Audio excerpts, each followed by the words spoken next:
Bonjour, il y a un passage, plusieurs même, qui m'ont marqué dans le livre d'Ézéchiel et qui nous parle de la rébellion.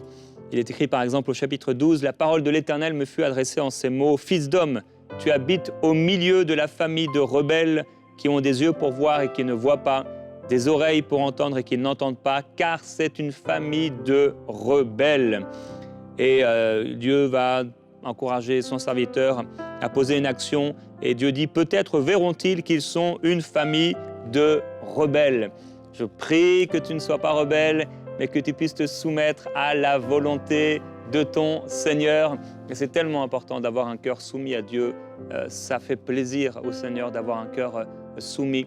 Et la soumission au Seigneur, un des versets qui nous parle de cela, c'est « Humiliez-vous sous la puissante main de Dieu, afin qu'il vous élève au temps convenable. » Et il y a des temps, parfois, on sent la main du Seigneur se manifester sur nous et on ne peut faire que entre guillemets, de s'écraser sur le sol sous la puissance du Seigneur et de dire « Seigneur, je veux accomplir ta volonté. Fais ce que tu veux de ma vie. Ce n'est pas ma vie, ce n'est pas ma volonté, mais c'est ta volonté qui compte, Seigneur. Fais ce que tu veux de moi. » Ça, c'est vraiment une prière qu'on appelle parfois la prière de dédication ou de soumission à la volonté de Dieu.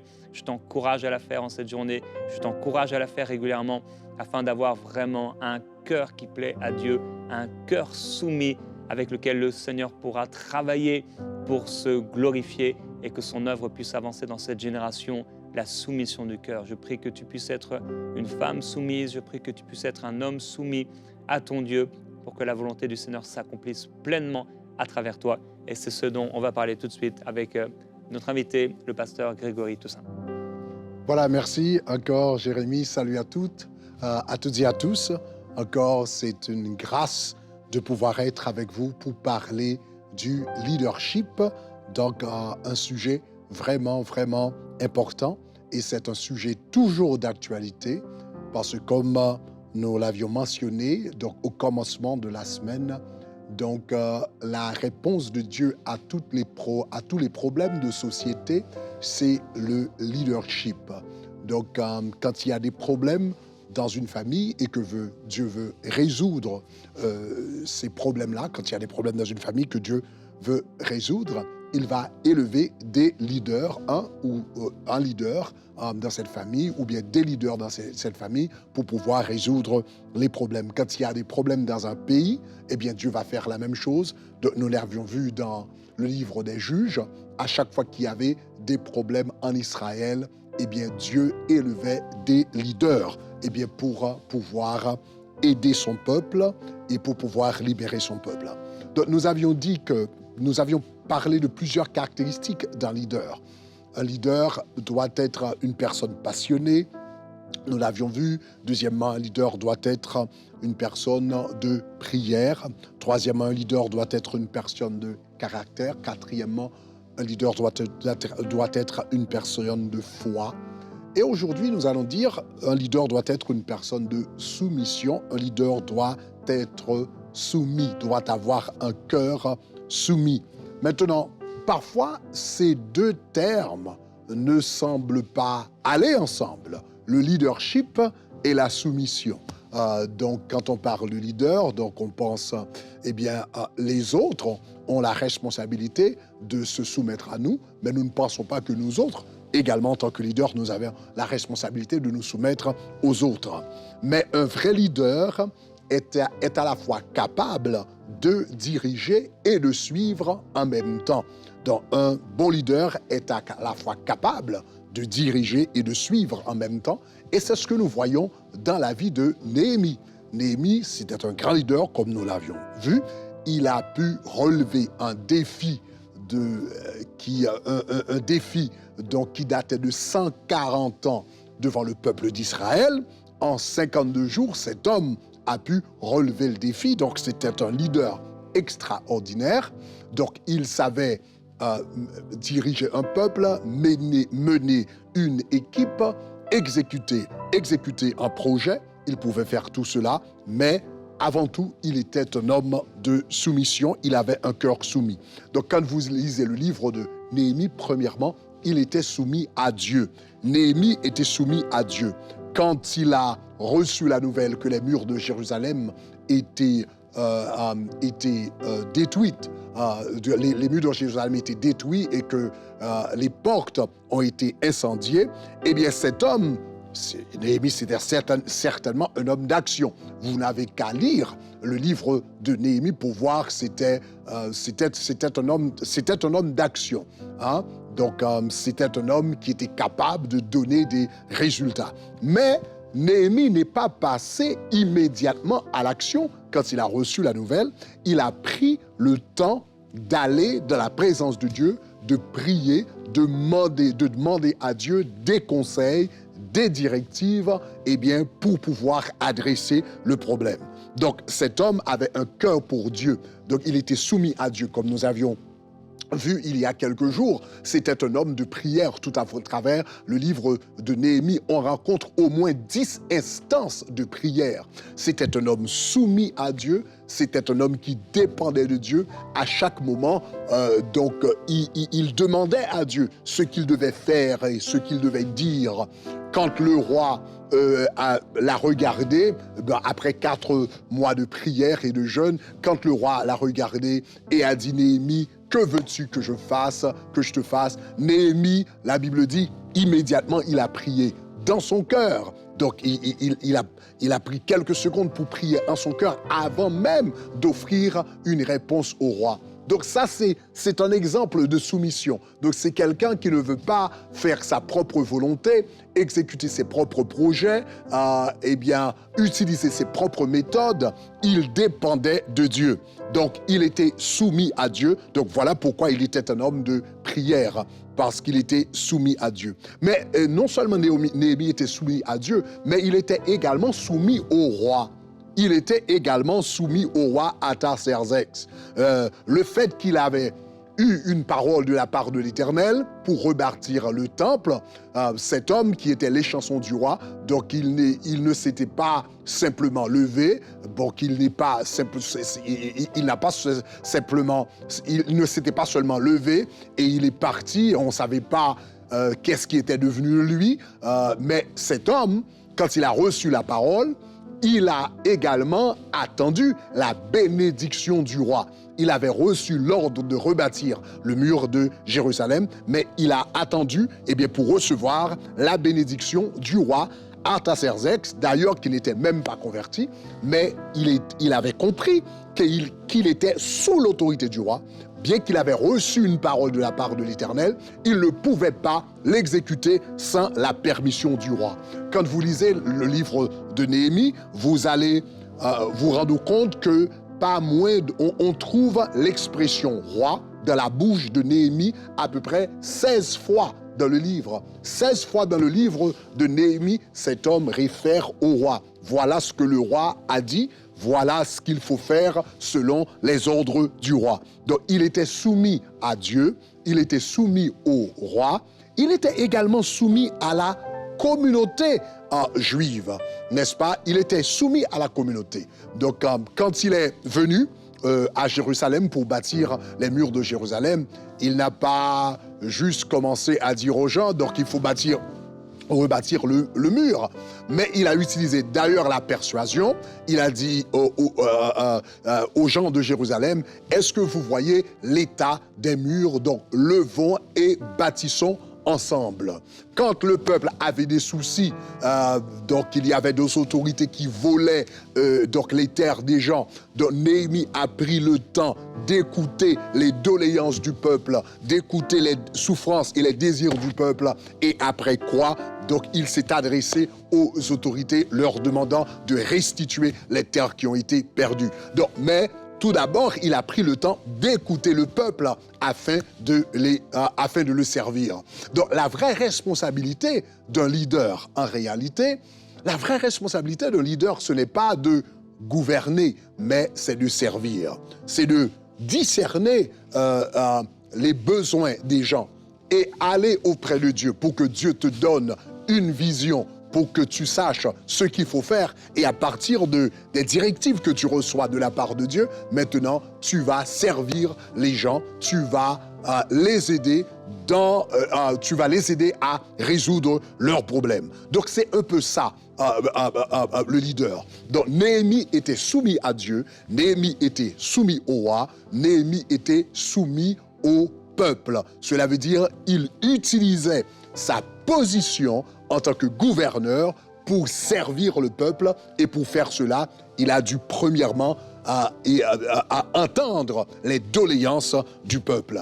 Donc vous et moi, si nous voulons être de bons leaders entre les mains du Seigneur, nous devrions également développer la soumission. Maintenant, laissez-moi vous dire que la soumission, ce n'est pas quelque chose que Dieu nous demande, que lui, il ne fait pas. La soumission découle de la nature même de Dieu. Ouais, la soumission découle de la nature même de Dieu. La soumission existait avant même la création du monde. La soumission existait en Dieu. Nous autres chrétiens, nous croyons en un Dieu en trois personnes, n'est-ce pas? Donc, un Dieu en trois personnes, Dieu le Père, Dieu le Fils, Dieu le Saint-Esprit. Donc, il y a, évidemment, c'est basé sur la Bible, mais donc, nous croyons cela, ce qu'on appelle la Trinité. Mais dans la Trinité, les trois personnes sont égales en comment dirais-je, en nature, mais ne sont pas égales en position. Donc, en nature, Dieu le Père, Dieu le Fils, Dieu le Saint-Esprit, donc, sont égaux. Donc, si vous regardez, si vous faites une étude comparée, par exemple, de la Bible, vous allez voir que Dieu le Père nous est présenté comme étant omniprésent. Dieu le Fils est omniprésent. Dieu le Saint-Esprit est présenté comme omniprésent également. Si vous allez remarquer que Dieu le Père est présenté comme omniscient, Dieu le Fils est également présenté comme omniscient, et Dieu le Saint-Esprit. Donc, si vous comparez les attributs de Dieu, vous allez trouver ces attributs dans le Père, le Fils et le Saint-Esprit. Donc, en nature, ils sont égaux, mais ils ne sont pas égaux en position. Donc, vous allez remarquer, dans la Trinité, tout commence avec le Père. La Bible dit, le Père est Dieu, est le chef de Christ. Donc la Bible dit, Christ est soumis à Dieu le Père. Donc Christ, en tant que deuxième personne de la Trinité, est soumis au Père. Et le Saint-Esprit, lui, il est soumis au Fils et au Père. Donc voilà pourquoi Jésus va dire, eh bien, et quand je serai allé, je vous enverrai le Consolateur. Donc voilà, donc Jésus obéit au Père et le Saint-Esprit obéit au Fils. Donc dans la Trinité, le principe de la soumission existe dans la Trinité. Et imaginez-vous, imaginez un moment imaginez-vous quel désordre ou quel chaos qu'on aurait dans la Trinité si Jésus décidait de désobéir au Père, ou si le Fils ou si le Saint-Esprit décidait de désobéir au Fils. Donc, par exemple, imaginez, quand le moment du salut était arrivé et que Dieu le Père disait au Fils, eh bien, tu descends sur la terre, tu vas exercer ton ministère pendant 33 ans, et après toi, tu vas mourir. Après quoi, tu vas mourir pour le salut de l'humanité. Imaginez si le Fils disait au Père, mais tu veux que toi, je meure. Mais toi, mais pourquoi toi, tu n'assumes pas cette mission? Pourquoi tu n'assumes pas la responsabilité? Pourquoi tu m'envoies à la mort? Imaginez ce qui serait produit si quand Jésus a dit, je vous enverrai mon Saint-Esprit, quand le moment était venu d'envoyer le Saint-Esprit, et que Jésus disait au Saint-Esprit d'aller sur la terre et d'accompagner Grégory, d'accompagner EMCI-TV, de t'accompagner là où tu es. Et si le Saint-Esprit disait à Jésus, mais toi, tu as fait 33 ans sur la terre, mais moi, tu m'envoies pour 2000 ans, tu m'envoies pour plus de 2000 ans, mais pourquoi tu viens pas, toi, tu passes pas 2000 ans sur la terre? Eh bien, il y aurait une division dans la Trinité. Là où il n'y a pas de soumission, il y a la rébellion, et là où il y a la rébellion, il y a les premières semences de la division. Et tout royaume divisé contre lui ne peut pas subsister. Donc, en d'autres termes, la Trinité elle-même ne pourrait pas subsister si le principe de la soumission n'existait pas. Et ce même principe de la soumission maintenant, qui a permis à Dieu lui-même d'exister et de subsister pendant toute l'éternité, maintenant, il nous demande de mettre ce même principe en pratique Premièrement, dans notre relation avec lui, n'est-ce pas? Donc, nous devrions nous soumettre à Dieu.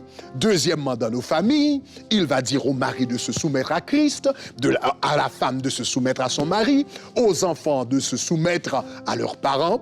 Il va dire ce même principe de soumission, je le veux aussi dans l'Église.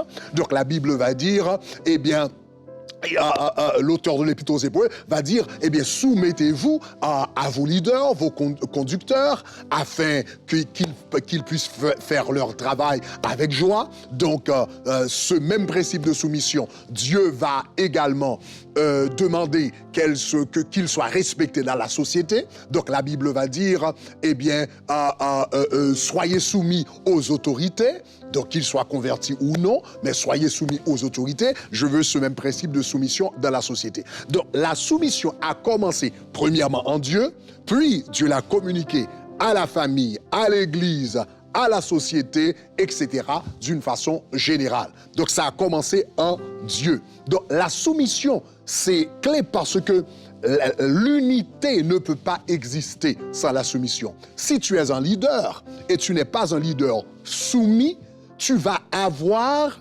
vraiment ça va être difficile vraiment de cultiver de l'unité dans ta famille, dans ton église, je ne sais pas, dans ta communauté, ça va être difficile. Parce que là où il n'y a pas de la soumission, il y a la rébellion. Là où il n'y a pas de rébellion, tu as les premières semences de la division. Donc, si tu es un leader et toi, tu n'es pas soumis, c'est difficile de communiquer ce que tu n'as pas.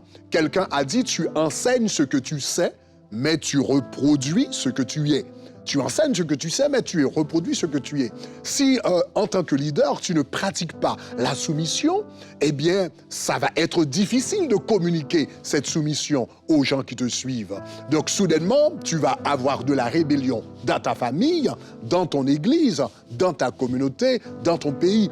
Quand Adam s'est rébellé contre Dieu, la terre s'est rébellée contre Adam.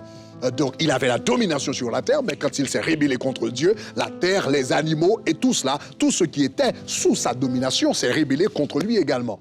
Donc, un leader qui n'est pas soumis ne peut pas développer de la soumission dans son environnement, dans son champ d'activité ou son champ d'influence. Donc, je vous encourage tous à développer un cœur de soumission. À travers la soumission, tu vas être un modèle d'unité et ta vie, ton ministère va être une bénédiction pour les autres. Soyez bénis, que Dieu vous accorde un cœur soumis au nom de Jésus. Amen. C'est quelque chose qu'on entend peu, le sujet de la soumission, particulièrement le fait qu'un leader doit être soumis, c'est quelque chose qu'on entend peu et merci de le partager avec nous. Cette soumission, on peut la vivre dans, par exemple, le board de MCI. On se soumet les uns aux autres et même Michael, qui est le visionnaire de cette œuvre, a choisi lui-même de pouvoir se soumettre au board qu'il a lui-même institué et que le Seigneur a institué. Et on peut voir la grâce du Seigneur et comment le Seigneur aussi trouve agréable le fait de pouvoir se soumettre les uns et les autres dans la simplicité, dans l'humilité. C'est quelque chose d'important. Et je voulais partager un témoignage avec vous aussi d'un frère, Landry de France, qui dit « Je voudrais d'abord bénir EMCI et tous les enfants de Dieu qui propagent l'évangile de notre Seigneur Jésus pendant la campagne de dons des 5000 sommeurs. » Donc c'était à l'époque de la campagne de dons des 5000 sommeurs. Le Saint-Esprit m'avait mis à cœur de soutenir en 10 mensualités EMCI TV malgré mes difficultés financières. Et à la dernière mensualité, j'ai eu une bénédiction financière qui m'a permis de sortir de mes problèmes financiers. Gloire à notre Dieu et que le Seigneur que j'aime vous bénisse abondamment. Et on peut voir peut-être qu'il y a eu une lutte dans le cœur de Landry par rapport au fait de semer, de faire participer, à cette semence mensuelle. Mais le Seigneur l'a béni et le Seigneur vous bénira. Et je vais aussi profiter de ce dernier jour de cette série. Alors on se reverra dans plusieurs semaines pour la deuxième partie de cette série avec toi. Tu étais venu il y a 6-7 ans. D'ailleurs, à l'époque, j'ai regardé juste avant l'émission, c'était à l'époque des 8000 partenaires mensuels. Et à l'époque, ça nous a fait vraiment passer ça a été le jour et la nuit avec ce qu'on avait. Et ça a été une nouvelle page, une nouvelle saison de MCI. Et ces 20 000 partenaires mensuels dans lesquels on est aujourd'hui, cette campagne de dons, va permettre au MCI d'aller à un autre niveau. Et ce qu'on a vu avec les 8 000 partenaires, ça a été fabuleux, merveilleux. Le centre, MCI, tous les projets avec la télévision, etc., les émissions. Et ces 20 000 partenaires vont aussi faire une énorme différence. Alors, merci à tous pour votre soutien et de pouvoir devenir partenaire mensuel. Rejoignez ces 20 000 partenaires mensuels et si plusieurs d'entre vous, et il y en a eu beaucoup, plusieurs qui ont arrêté leur soutien, vous pouvez devenir à nouveau ou redevenir donc partenaire mensuel de MCI. Amen. Et merci d'être là. Ouais, merci. C'est un plaisir d'être là. Oh, Seigneur, au nom de Jésus, je te remercie, Seigneur, pour ces partenaires. Je te remercie, Seigneur, pour quelqu'un qui est en train d'écouter cette émission et qui est touché par ces paroles. Surtout, Seigneur, pour ces paroles qui parlent de la soumission. Et pour plusieurs, pas seulement pour un seul, mais pour plusieurs maintenant, pour plusieurs personnes, sa soumission va se manifester en devenant partenaire. Tu sais que Dieu est en train de te parler, mais tu regardes ta situation financière, tu regardes donc les factures que tu as, et tu as dit, donc ce sera pour une prochaine fois. Mais la Bible dit, cherche premièrement le royaume et la justice. Et le Seigneur, et toutes ces choses te seront données par-dessus. Mais l'important, avant tout, au nom de Jésus de Nazareth, c'est d'honorer le Seigneur. Seigneur, je te demande de toucher ces cœurs maintenant.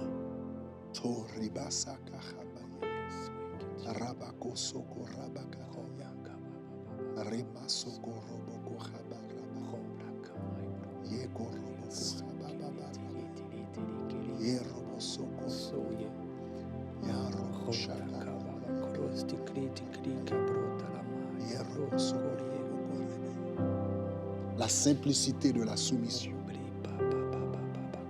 Que le Seigneur t'accorde un cœur simple, que le Seigneur t'accorde un cœur soumis pour que tu puisses faire sa volonté dans ce domaine de ta vie. Au nom de Jésus de Nazareth. Thank you, Lord. Père, je veux te remercier pour ce ministère. Je te remercie, Père, parce que tu choisis les choses faibles de ce monde. Yes, Lord. Et tu as choisi Néhémie devant cette grande vision. Ça paraissait impossible. Tant d'années, des dizaines d'années s'étaient passées sans que personne ne se lève. Et il a suffi d'un homme soumis. Il avait appris la soumission au roi, il a appris la soumission à toi. Et c'est pourquoi tu as pu lui faire confiance et mettre dans son cœur un tel fardeau. Et tu as fait des choses extraordinaires à travers lui. Yes, Lord. Seigneur, merci de nous avoir choisis. Je prie pour ton peuple, Seigneur, pour que ton peuple ait toujours un cœur soumis, un cœur qui t'est agréable. Et c'est vrai, dans différents domaines de notre vie, tu viens comme parfois tester notre soumission. Oui, Seigneur. Et nous voulons marcher par la foi, comme on en a parlé cette semaine. Et nous voulons croire que si tu nous parles, si tu mets dans nos cœurs quelque chose, Seigneur, tu es Dieu et tu ne nous laisseras pas tomber. Oui, Seigneur. Tu as dit au jeune homme riche de vendre tout ce qu'il avait et de te suivre. Il a pensé qu'il allait devenir pauvre. Il a pensé qu'il allait être abandonné. Il a pensé que peut-être il aurait à mendier. Mais tu avais quelque chose de tellement plus grand à lui donner. Et Seigneur, aujourd'hui, je prie pour quelqu'un. Père, c'est la seule fois cette semaine où je veux prendre le temps de prier pour que quelqu'un puisse devenir partenaire de cette œuvre. Oui, Seigneur. Seigneur, tu sais que ce n'est pas pour nous, mais tu veux faire tant de choses encore à travers ce ministère. Et il y a tellement de besoins, le fardeau, le projet est immense, mais en même temps, la moisson, elle est là, elle est prête, les champs sont blancs, et tu cherches des hommes et des femmes qui sont des semeurs, des personnes qui vont donner. Et Père, je prie pour de telles personnes et de tels cœurs, Et si tu parles à quelqu'un aujourd'hui, que son cœur puisse être soumis. Seigneur, tu n'es jamais un Dieu qui vient nous manipuler. Tu ne viens pas manigancer des choses dans le secret pour faire flancher notre cœur. Tu es sincère, tu es transparent, tu es profondément intègre et honnête. Et Seigneur, tu nous appelles à pouvoir donner avec joie, sans contrainte, sans tristesse. Et Père, je prie qu'aujourd'hui, quelqu'un puisse connaître la joie de donner. Oui, Seigneur. Mais aussi la joie d'avoir un cœur soumis que tu peux utiliser pour ta gloire.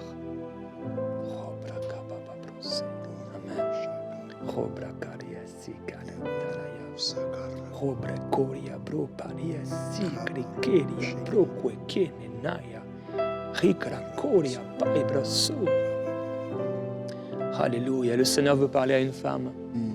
Tu es une épouse et c'est tellement difficile pour toi la soumission parce que tu as été blessé et tu as vu même ta maman,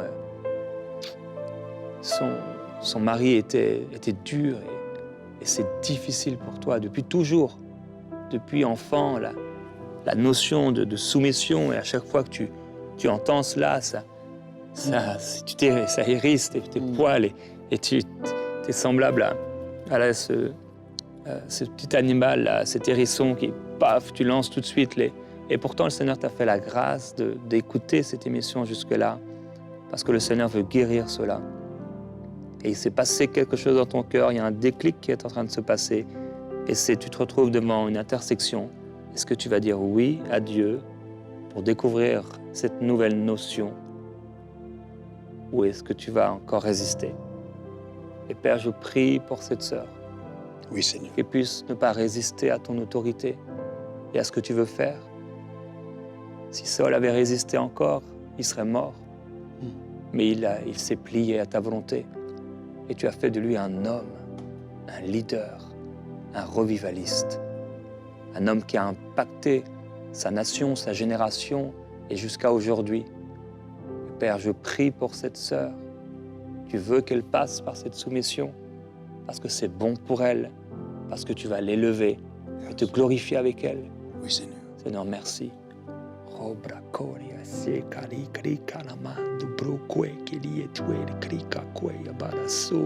Ah, Seigneur.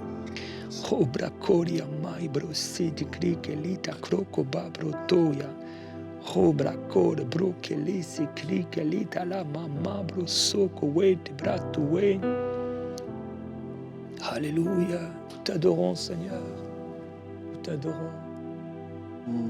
Glorieux Jésus-Christ. Une nouvelle dimension de puissance dans ta vie à travers la soumission. De la même manière que le centenier avait dit à Jésus, je suis un homme sous autorité. Et je dis à mes soldats, viens, et ils viennent. Et je dis, va, et ils vont.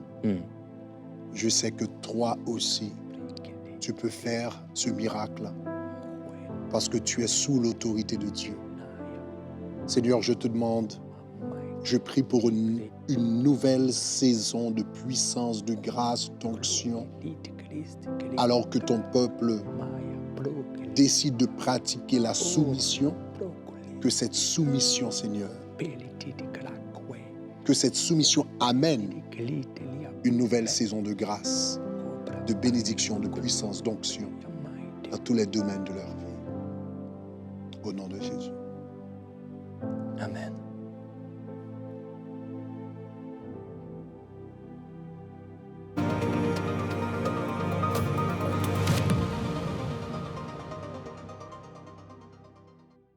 Lorsqu'on a reçu la vision d'enseigne-moi.com en 2004, personne n'aurait imaginé l'impact que ça allait avoir.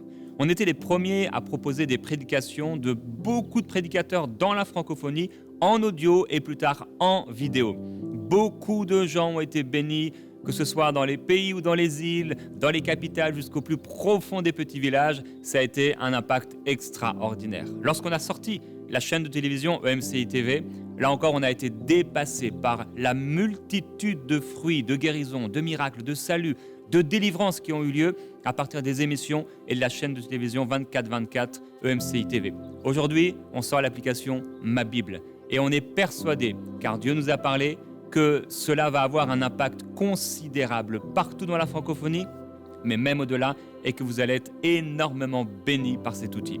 Alors, je veux vous encourager à devenir aujourd'hui partenaire avec EMCI pour que cet outil voit le jour et que nous puissions aller à une autre dimension.